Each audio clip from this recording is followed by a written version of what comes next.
કાલે રાતે અમારા પર ફોન આવ્યો એર ઇન્ડિયા મેનેજરનો અમદાવાદથી, અને અન્ય સાહેબોએ પણ વાત કરી સર ગવર્મેન્ટ સિવિલ હોસ્પિટલથી પણ. હવે ત્યાં જે કોફિન મેકર હતા અમારા જેવા, કદાચ આટલા ટાર્ગેટને પહોંચી નહીં વળે.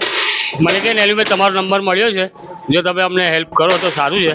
અમને 100 કોફિન જોઈએ છે. આમ તો અમને આવતીકાલે 50 કોફિન સાંજ સુધી મોકલી દો સારું. અને જેવા થાય 3 વાગ્યા સુધીમાં અમને 25 હમણાં મોકલવાના છે. પહેલાં 25 મોકલી દઈએ છીએ, હમણાં તૈયારી થવા છે. એ બીજા સાંજ પડતા રાતે મોકલી દઈશું. એટલે આજની તારીખમાં હા, અમારી પાસે 7 થી 8 જણા હતા. બધા અમે ક્રિશ્ચન જ છે. એમાં તો નાનો એક બાબો પણ છે, 7મા ધોરણ. તો મારો બાબો પણ છે, બોબીભાઈ છે. બધા હેલ્પ માટે આવી ગયા. આખી નાઈટ અમે કાલે જમવા પણ જમ્યા નથી રાતનું. આખી રાત હમણાં પણ આ ઘરે પણ નથી ગયા. હજુ નાહવા ધોવા ખાવાનું કશું જ, કારણ કે અમારે ટાર્ગેટ આ પૂરો કરવો પડે એવો છે.